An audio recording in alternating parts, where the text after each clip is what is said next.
Hello बच्चों, आइए इस प्रश्न को पढ़ते हैं। सिद्ध कीजिए कि वेबर बराबर होता है हेनरी एम्पियर के। आइए इस प्रश्न की मुख्य अवधारणा की चर्चा करें। मुख्य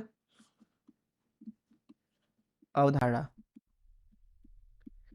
मान लीजिए कि हमारे पास में एक क्षेत्रफल है कुछ इस तरीके से इसका क्षेत्रफल सदिश इसके तल के अभिलंबवत होगा। मान लीजिए ए सदिश है वो। हम क्या करते हैं कि यहाँ पे एक चुंबकीय क्षेत्र लगाते हैं पूरे क्षेत्र पर, वो मान लीजिए बी सदिश है। तो यहाँ पे चुंबकीय फ्लक्स जो होगा उसका मान दिया जाएगा क्षेत्रफल सदिश और चुंबकीय क्षेत्र के बीच में जो कोण है थीटा मान लीजिए, तो इसका मान होगा ए सदिश डॉट बी सदिश, अर्थात क्षेत्रफल सदिश और चुंबकीय क्षेत्र के बीच अदिश गुणन। ये बराबर हो जाएगा ए बी कॉस थीटा के बराबर। अगर आप इसका एसआई मात्रक देखो, एसआई मात्रक तो वो है क्षेत्रफल का मात्रक मतलब मीटर का वर्ग, चुंबकीय क्षेत्र का एसआई मात्रक टेस्ला, टेस्ला को टी से दर्शा देते हैं, तो टेस्ला मीटर का वर्ग इसका एसआई मात्रक हो गया। कॉस थीटा तो एक संख्या है। दरअसल इसी टेस्ला मीटर के वर्ग को बोलते हैं हम वेबर। तो ये पहली चीज आप समझ लें। दूसरी चीज यहां पे हम ये समझते हैं, मान लीजिए हमारे पास में दो कुंडलियां हैं, जरूरी नहीं कि वो इस तरीके से ही हो, किसी भी आकृति की हो सकती है। मान लीजिए इन दोनों का जो अन्योन्य प्रेरकत्व है वो m है, अन्योन्य प्रेरकत्व गुणांक m है।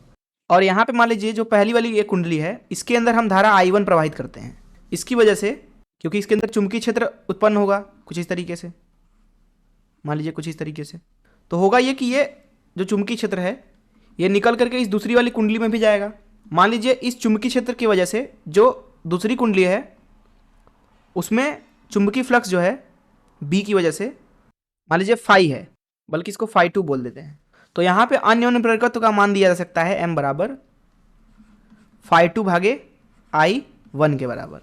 अथवा इस चीज को आप ऐसे भी लिख सकते हैं, वही दोनों कुंडलियां हैं, वही दोनों कुंडलियां, बस स्थिति थोड़ी सी अलग है।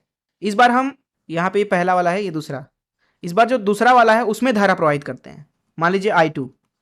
तो दूसरा वाला भी चुंबकीय क्षेत्र उत्पन्न करेगा अपना, मान लीजिए कुछ इस तरीके से उत्पन्न करता है, मान लीजिए कुछ इस तरीके से है चुंबकीय क्षेत्र। चुंबकीय क्षेत्र की दिशा के बारे में वो कुछ भी हो सकती है, वो निर्भर करेगा कि धारा किस तरीके से प्रवाहित हो रहा है कुंडली के अंदर।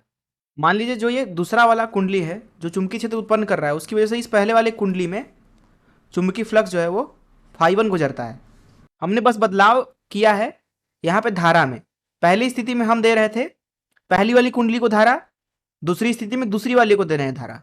पुनः इन दोनों का जो अन्योन्य प्रेरकत्व है उसका मान दिया जा सकता है m बराबर φ1 भागे I2। दोनों ही स्थितियां सही हैं। जो यहाँ पे अन्योन्य प्रेरकत्व गुणांक है m, लिख देते हैं अन्योन्य प्रेरकत्व गुणांक। इसका जो मात्रक होता है, यहां पे आप देखें तो ऊपर है फ्लक्स, नीचे है धारा। फ्लक्स का मात्रक होता है वेबर भागे धारा का मात्रक होता है एम्पियर, जिसको ए से भी लिखते हैं। फ्लक्स का मात्रक वेबर हमने अभी इधर देखा। दरअसल जो ये पूरा मात्रक लिखा हुआ है मैंने अन्योन्य प्रेरकत्व का, दरअसल इसी को बोला जाता है हेनरी। तो इस मुख्य उदाहरण, चलिए प्रश्न को हल करते हैं। देखिए प्रश्न में हमसे बोला जा रहा है कि सिद्ध करना है वेबर होता है हेनरी एम्पियर। जैसा कि हमने देखा कि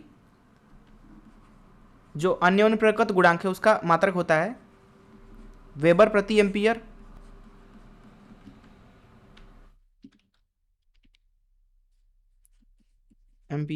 जो कि बराबर होता है हेनरी के बराबर। तो यहां से आप सीधे बोल सकते हैं कि जो वेबर होगा ये बराबर हो जाएगा हेनरी गुणे एम्पियर के। मैं आशा करता हूं कि आपको इस प्रश्न का हल जरूर समझ में आया होगा। धन्यवाद।